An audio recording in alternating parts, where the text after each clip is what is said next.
When I think of the PlayStation 3, 2 years ago, it was a pretty new, revolutionary, but new and very foreign to us. We didn't really know a lot what was going on. Everyone was kind of learning at the same time. Now, when we look at it, we feel a lot more at home with the PlayStation 3. At this point, we have all of our major game systems using at least partly the SPUs. So that means larger budgets for a designer, which then translate in more AI, more rendering, more physics, more animation, and more meaningful and new gameplay experiences for the players. For Oblivion, what we try to do is cram as much through that main processor as possible and just use the SPUs for side tasks. For Fallout, what we're finding is the SPUs are much more important. They just tear through everything you can give them. We put physics, AI, animation on them, and they just eat them alive. My programmers on POP are the same as were on Assassin's Creed, and comparing their job then to now, it's just night and day. They're so much more efficient, and it's just a much, much easier process for them now.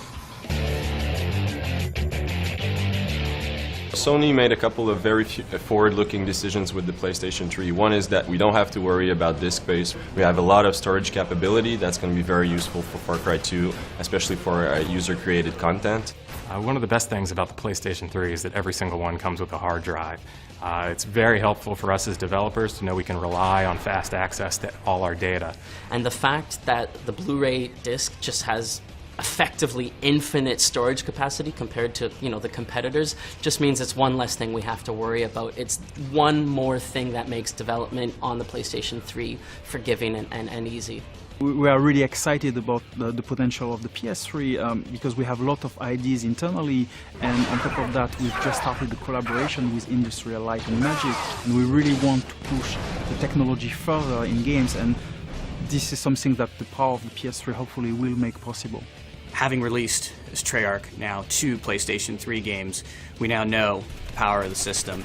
But really, even though we've released these games, we've just started to tap into it. It's really almost the sky's the limit in terms of what you can get on there and what kind of content you can put on a disc. You're really only limited by your internal resources. From where we were a few years ago, we've come a long way, and we're just now getting to where we can really start harnessing the superpower there. So I think there's a lot more we can do. Sony's worldwide tech support is simply the best in the industry. The second we have a question, someone has an answer. Every month or so there's always some new beta to get involved in, or some new tool to try out, or just experiment with. It's just a lot of excitement for a programmer to be involved in. They've been very reactive and very helpful with creating development tools that really help us build a great game.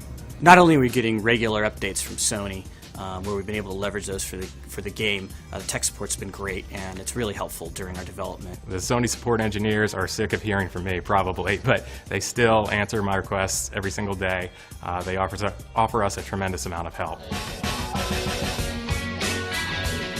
So my advice to anyone starting work on the PlayStation 3 would be to 1, get your game running on the hardware as quickly as possible, and 2, make sure that you use the SPUs early in your development cycle, because that's how you'll get the most performance out of the platform.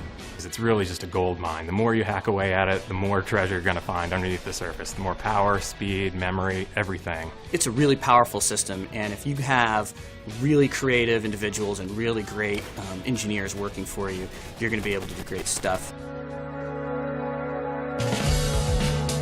A great thing right now about the PlayStation 3 platform is a lot of the PlayStation 2 consumers have now come over to the PlayStation 3. We're seeing the sports games that people have loved playing on the Sony platforms all along. Now they're going to be able to get that full, rich experience in sports gaming on the PlayStation 3. I think what you're really going to see is people, when they start pushing their gameplay, their AI, their pathfinding, all those other features of the game, start doing that on the SPU rather than just devoting that to hardcore math. I think there's a lot of untapped potential right now on PS3. I don't think there's many games that use even 80% of the SPUs. So I'm really looking forward to really rich experiences and rich, realistic worlds. I think we're just starting to really scratch the surface of what you can do with the PlayStation. That, coupled with the fact that Sony is releasing on a fairly regular basis new functionality and features for us to be able to take advantage of, I think is going to make it real exciting for the future. In terms of how far Sony has come in the last couple of years, it would lead me to believe that, there's a positive future there.